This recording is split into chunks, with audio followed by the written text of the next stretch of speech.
오늘 안 그래도 조금 물어볼 게 많아서 오늘 복막염 중에 왜 위험한가를 좀 얘기 좀 해주시면은 왜 안 좋은가를 마취가? 예. 우선은 뭐 뚜렷하게 마취 때문에 막 복막염이 더 안 좋아진다 이런 거는 없어요. 근데 마취라는 게 그 왜 통증을 못 느끼고 뇌를 좀 잠들게 하는 그거를 얻기 위해서 또 부작용도 좀 어느 정도 감내를 해야 돼요.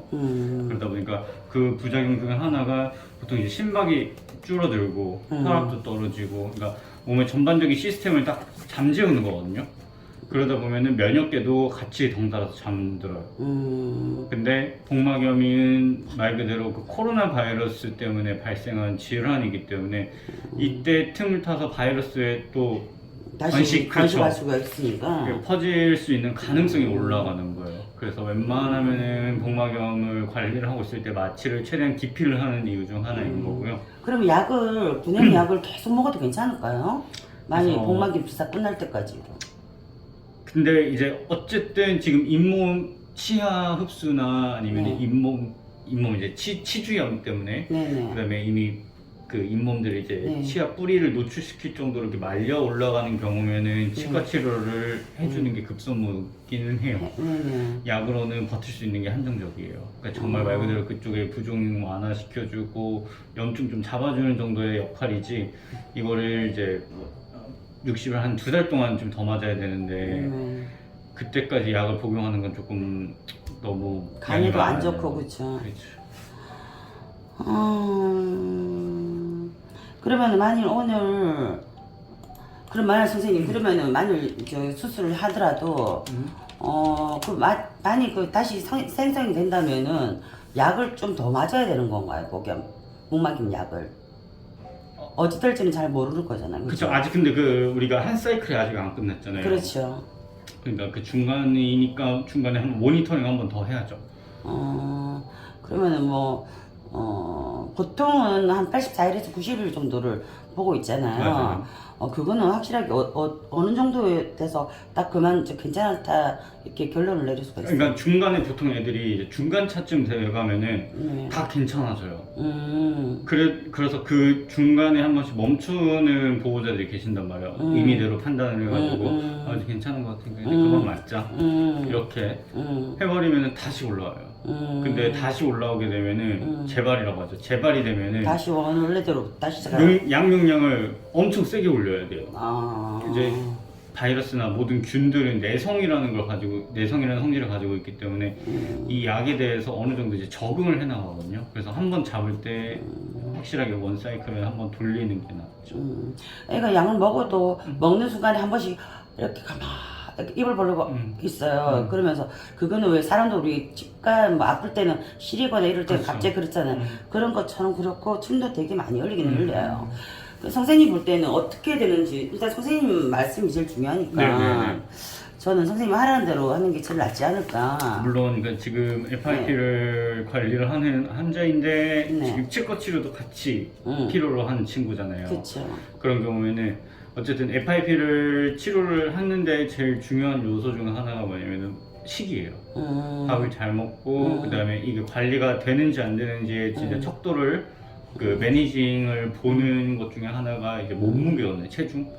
그래서 FIP 관리를 하는데 체중이 잘 안 쪄요, 체중이 좀 빠져요 하면은 그거는 약 용량이 정말 부족하다라는 또 임상적인 사인이에요. 그래서 근데 이게 분해염과 직결이 돼가지고 이제 오히려 악영향을 끼칠 요소들도 있기 때문에 분해염이라는 게 왜냐면 밥을 못 먹잖아요. 아프니까. 네. 그래서 그거는 분해염은 케어를 해주는 게 맞다라고 생각이 듭니다. 그럼 오늘은 이빨 검사까지 다 들어가나요?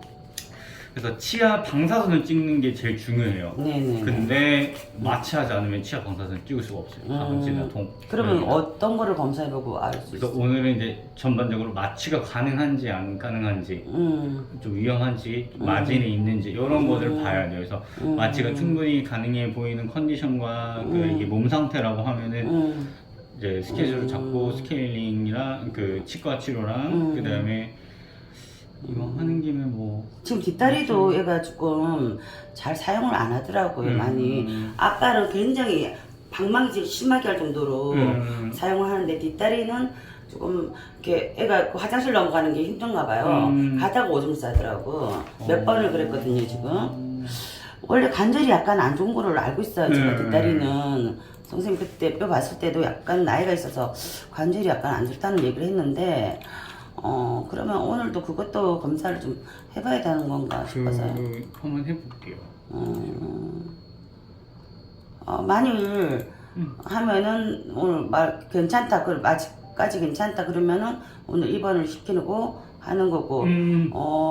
내일쯤 이렇게 하면 되고요. 주사 가져오셨죠? 예, 좀 혹시나 싶어 챙겨왔어요. 잘하셨습니다. 예, 챙겨왔는데 그래요. 살은 좀 제법 찐 것 같은데 일단은 그럼 어느 정도 기다려야 될까 선생님? 그래서 40분, 50분? 네네네. 그 다음에 요즘 식욕이랑은 크게 이상 흔들리는 먹는 건 너무 잘 먹어요. 먹는 거는 수직 사료 아주 맑은 거 말고도 약간 건더기 있는 것도 먹을 정도로 먹긴 먹어요. 먹긴 먹고 살도 제법 쪘을 것 같아요. 그때보다 더 쪘어요. 네. 지금 등에 이게 살이 접히더라고요. 전에는 뼈하고 살밖에 없었는데, 뼈하고 가죽밖에 없었는데 지금 앉아 있으면 등에 살이 접히더라고요. 네. 그래서 아마 그때보다 살이 좀 더 됐을 것 같은데, 그래도 정말 안 좋다니까. 미룰 수 있으면 미루고 싶었던 거기 때문에 일단은 선생님 검사를 보고 네. 선생님 말씀대로 네. 하겠습니다. 이빨을 되게 안 보여주거든요, 얼른가? 네. 그래서 최대한 한번 봐볼게요. 그리고 혹시나 모르는데 등하고 발톱 좀 부탁드릴게요. 알겠습니다. 예, 또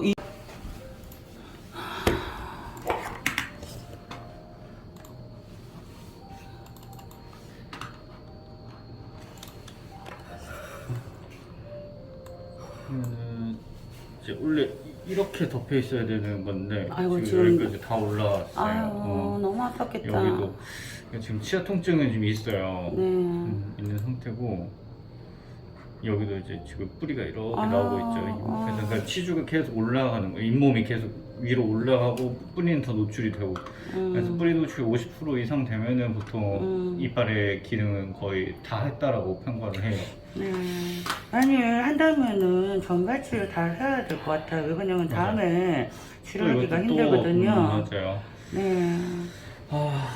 그래서 지금 피 검사는 어떻던가요, 선생님? 피 검사는 양호했어요. 우선 뭐 마취하는 데는 크게 뭐 무리는 없을 걸로 보이는데 그냥 딱 그거죠. 지금 그냥 걱정되는 게 하나. 그냥 마취하고 나서 다시 또 복막염 다시 올라올 수 있으면 그쵸 증상이랑이 다시 또 컴백이 될 수 있다는 거. 그러면은 다시 계속 반을 지금 46일, 7일째 되는데 더 맞아야 된다는 거잖아요, 그렇죠?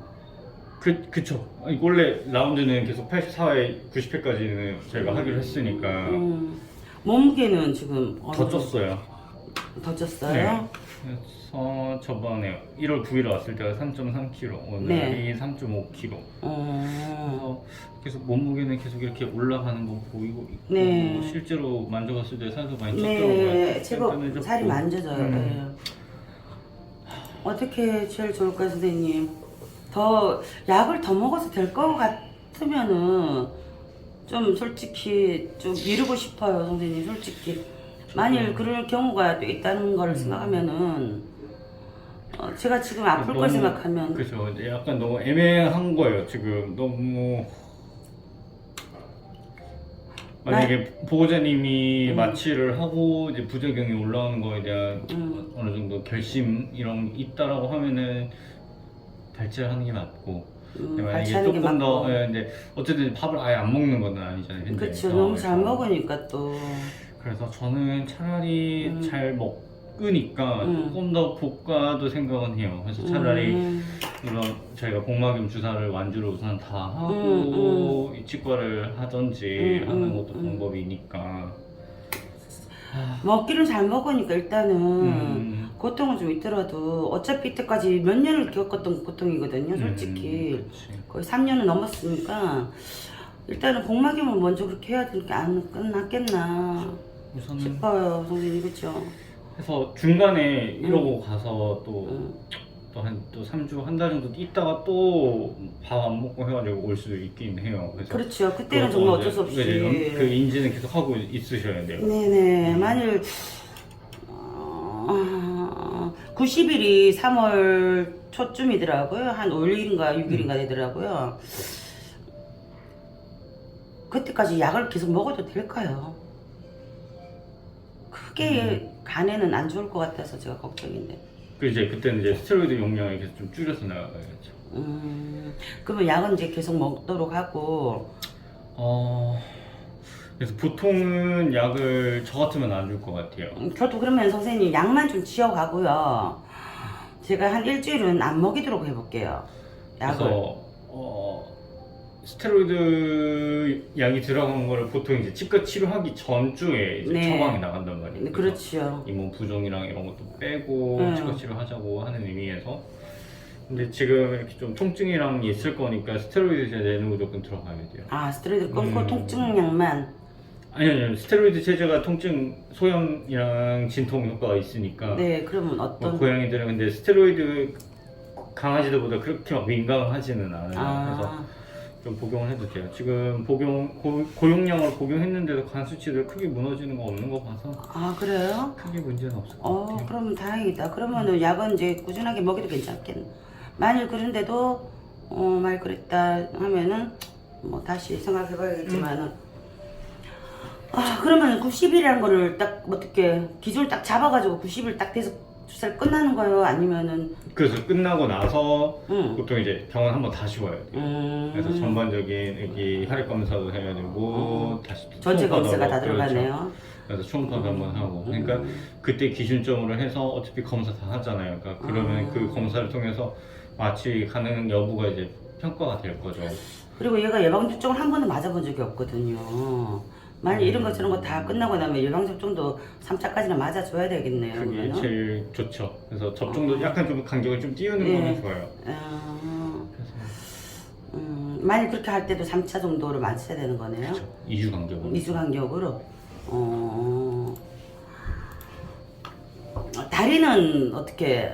다리는 크게 이상은 없던데. 없어요. 네. 근데 왜 아까 전에 왜 자꾸 어저께 오늘 한 번씩 계속 옆에 자꾸 싸지? 싸고 얼마나 깔끔 뜨는지 더럽다고 그거 안 해고 화장실 청소하는데 그 앉아서 치울 때까지 쳐다보고 있어. 그러면은 아니면은 그 걸어 다니는 걸 보셨어요? 아니 걷기는 잘 걸어요. 어. 주춤하게끔 하이게 걷긴 하지만은 네. 영상에서도 보고 주사 맞고 자기 집에 들어갈 때는 막 이렇게 걸어가거든요. 걸어가기는. 근데 약간 뒷다리가 약간 엉거주춤하게 예, 그렇죠. 하는다는 예. 거죠. 크게 이상은 없던데. 없어 보여요? 그러면 다행이고. 그러면은 또 요번에 가면 어느 정도 있다가 병원 다시 약은 2주치로 제가 해드릴게요. 이주치하고 2주 또 후에 와서 네. 한 번 더 잇몸 보고 네. 그때 알겠습니다.